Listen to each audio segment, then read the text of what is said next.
皆さん、こんにちは。Joanna です。So today I'm here to talk to you about how my learning journey was in of learning Japanese language. And basically I'm answering a comment that Bobby Hill made me a few days ago that says, "How did you learn Japanese? Any tips? When should I start reading? I know the kana and some basic grammar and kanji." So this is what we will be seeing today together. So let's go. First of all, how did I learn Japanese? How did I study to learn Japanese? I think I told the story many times, but it looks like I didn't in this channel. So let me explain a little bit how my Japanese learning journey was. So I started getting interested into learning Japanese language when I was 12 years old. The thing is, I didn't enter any kind of Japanese classes. I asked for them, but the opinion of my parents was that I needed to first focus more on high school and then we would reevaluate. So I tried to learn by myself using the internet. I'm talking about the 2011 internet, not the internet that we have right now. So 10 years ago internet. And I didn't actually learn much. I remember I used Bozu. I think they still make online courses of different languages, so I used that. And I was watching a lot of anime by the time, and I searched many things on the internet. And I had 3 books to learn Japanese. I will put the pictures over here. One is called Japonés Hablado. The other, meaning spoken Japanese. The others is the Pons Japanese method. It's something of Spain, I think. And then one that was Kana for learning. The thing is, I didn't really get into it, or I wasn't really learning much. I did learn a lot of vocabulary, but I couldn't make no sentences. The years passed, and when I was 15, let's reevaluate again my Japanese classes. And I found a very good teacher online, and I started learning Japanese in 2015. There I started to learn Japanese with, I don't have it here, but I will put a picture of the book also over here, that I think it's called Shokyu Nihongo. I used that book with my teacher. Is it a book that I recommend for beginners? It's not, because it's all completely in Japanese, and if you're not going to have a Japanese teacher, forget about it. If you have a Japanese teacher and you want something extra, I would also not recommend that book. That book is only good if you have a teacher and that teacher wants to follow the book. And yes, once you have a teacher that explains to you everything, it is a very good book because it has many readings and it's kind of good, but not without support. So I started using those books. I did the first one and the second book. Then I did the 2Q, I think it's called, but I will again put a picture over here of the book. And then I did the Jozu no Tobira, I think it's called, the book. So that's my, learning books that I did. How did I learn Japanese? To try to answer as more accurately as I can to Bobby. So how did I learn Japanese? So working a lot, working very hard. But let me explain. The first 2-3 years, no, the first 2 years that I started learning Japanese, if I'm not wrong, or at least the first year, I was very, very lazy. I think in 1 month I couldn't read all hiragana because I wasn't studying alone. I did it for the first days when I was excited, but then I just didn't continue with it. So yeah, not very good student the first year. I did memorize many things. I had that capacity. I have no idea why, but I could remember very well what my teacher was teaching me. When I was in class, I always write everything down. I still do that. So if they tell me a word or a sentence or whatever, I need to write it. So I think that also helped my memorizing process, but I did not study. I sometimes make the homework, and yeah, that's it. That for the first year. On the second year, I started doing the homework. Nothing fancy, nothing extra, just the homework that my teacher gave me. I tried to do, and I also started contacting with Japanese people through a webpage called Conversation Exchange, and I met many people there. I actually, because now I remember the last day I talked with one of them that I didn't talk with him in a long time. His name is Yuya, and he's also making videos, and it's super cool because he makes videos of onomatopoeia. I would like to talk about him in another video because I would like to talk onomatopoeia and why you should definitely check him out and check his videos out because they are super interesting. But yes, I talked with him a few days ago, and I met many people there. Two of them, I actually also met them in person many times. So that also made me start talking in Japanese in more, active way. Because at the end of it, talking is the most difficult thing for me. Because it's not something that I can practice alone. I can read alone, I can practice kanji alone, I can write alone. I can practice grammar alone, but I cannot talk alone. I can talk to myself. I do think in Japanese. I try to think in Japanese to practice that part of it. But at the end, there is no input when I think. I cannot, talk with people. And they tell me, oh, that's wrong. Or they say some sentence that I would have never said. And they help me out with that, thinking, oh, that sentence structure is cool, whatever. So talking with someone is very important.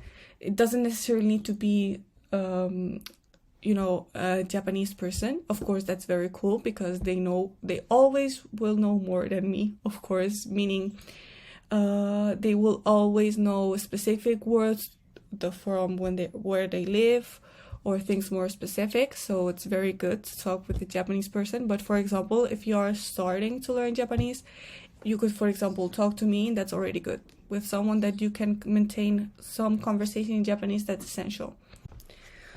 But also, it is very important to talk to a Japanese person because, as I said, they can give you things that a person that just learned the language cannot, just specific, expressions of, informal speech, whatever.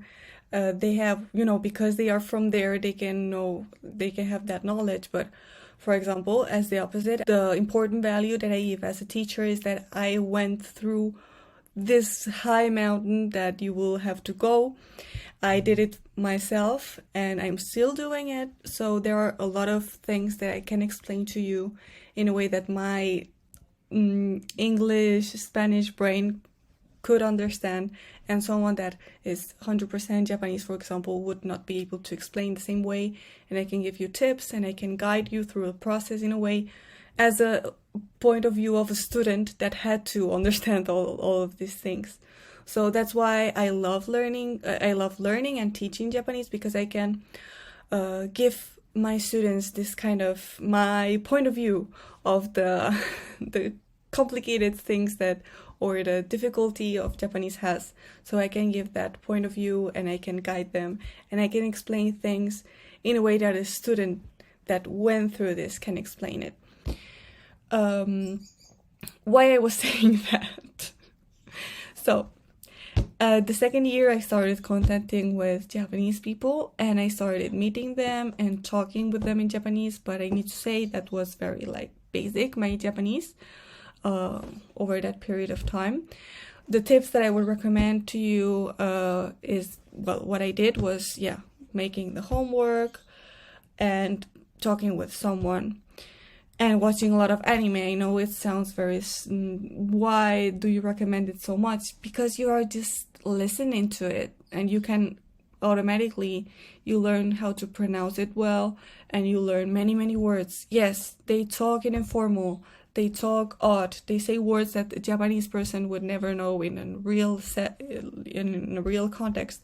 But you still learn a lot of vocabulary. There are things, the nouns, for example, they will always be the same. If you learn in an anime or you learn in a book or whatever, book will always be book. Pen will always be pen, etc. So you will learn a lot of vocabulary that is useful. So that's what I did in the second year. On the third year, I started to be more serious. About kanji, I didn't say about kanji. The first year, I didn't touch it. I didn't learn any kanji at all. The second year, I started learning kanji with the kanji basic book. Do I recommend it? Well, it's what it is. It's a kanji basic book. Kind of boring if you're doing it on your own. Useful to an extent. So it's not that I don't recommend it, but it's not like wanikani, for example, that wanikani is something that you should do. You should do because it's super useful. The third year, I started studying more seriously. I started to make my notes. I started to try to learn by book specific for what I wanted to achieve. For example, I want to learn vocabulary, I buy this book, I learn this book. I want to learn grammar, I buy this and do that. So the third year started to be like more specific. And after that, I continued being more, like that I said. I want to learn this, I study, I do notes, I plan. So yes, being very effective and organized. I also started teaching Japanese 3 years ago. If you would like to take classes with me, you can go to the description. You will find my profile as a Japanese teacher, my webpage, and over my webpage. Through my webpage, you can contact me, and also in that webpage, you can access to my Japanese course that it's only 29 euros a month. And if you would like to learn Japanese with me, you can go check that out. But I also started teaching Japanese 3 years ago. Yes, my learning process of the first year was very slow, but because after the second year and third year, I started to, work very hard on it, my learning process got, faster. So if you every day you try to do something, to learn something, and to practice something, you will notice that you can start understanding Japanese fairly quickly if you work a lot on it. But also, I started to be a teacher 3 years ago, a Japanese teacher 3 years ago. And of course, because now I teach Japanese, I use Japanese even more. I practice even more. And also I have those inputs of Japanese students that there are many things that I never, even thought about, and they make me rethink it again and reevaluate again and relearn it again in a different way. So that also made me gain a lot of knowledge through teaching. When should I start reading? Very good question. So for now, for example, Bobby knows only kana and some basic grammar and some basic kanji. Could you start reading? Yes, you could. But what you could start reading would be books for kids or manga for kids. If you try to read something more, let's say, not normal, but something that you would find in a Japanese bookstore for everybody to read, not only kids, that can not only be difficult, of course it will be, but it can be frustrating. And you don't want to get burned so early in the process. I would try and focus to find some easy readings. Or if you want to read manga, you could start, for example, with a manga that I recommended, something for kids, something simple.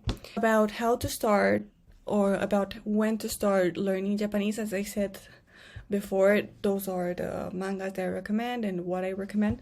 But I explained it a little bit in the best manga, in the video of the best manga to start learning Japanese. But I started with the Watashi ga mottete dosunda manga. Then I bought myself a Doraemon manga that I found difficult at the time. I could not understand it. It was very hard for me in that moment of life and time. So after that, I just akirameta. I gave up on reading manga. I don't know why, because I could have read manga in Japanese before, and I could have done it without no problem. But I just at that time I gave up. I don't know why. I'm kind of very radical, I imagine, in these things. And then when I started again, to read manga in Japanese. I did it online, but I don't remember what I did. And then when a lot of manga came available in this Spanish Japanese bookstore, I bought myself many manga. What did I buy? I bought the Fruits Basket manga. I bought the Tokyo Revengers manga recently. Chainsaw Man also pretty recently. More Doraemon manga. But as you can see, I didn't read a lot of manga. What I'm also reading now is books in Japanese. I bought myself the Tenki no Ko book, a book that's called Kokuhaku. And I know I'm leaving things out of this, but I don't remember what exactly. But yes, I did read many more things. But currently, like right now, this is something that I want to improve. So I'm reading a lot right now. I'm reading a lot. Because of my level, of course. If you are starting, as I said, don't commit my mistakes. Don't start learning kanji too late. Don't start reading too late. Just start with what you can start and try to not get frustrated, because that's what happened to me. I got frustrated with, I also bought a few books at the same time. Just 2 years of learning Japanese or less, and I already wanted to read a whole book. But I did that. I bought it and I thought, I will be able to read it. Of course not. Of course not. So I got frustrated and I did give up for a long time. So yes, try to find something easy. There are books that are called level, I don't know the name, but they are very popular. I will leave the picture over here. I don't know the name right now, those books, but they are like adapted to somebody that's starting. I didn't use those books nor for my students nor for myself, because they are super thin and super expensive. Like this thin, I think this thin, and like 30 euros of book. But if you are starting, you could skip, for example, level 0 of those books by level 1. Try to make it a little bit more challenging, because if you are, buying a book that thin, try to make it challenging and not be able to read it in 30, minutes or less. So you could buy level 1 and start from there, an adapted book for students. And thank you very much for watching. See you in another video. Mata ne!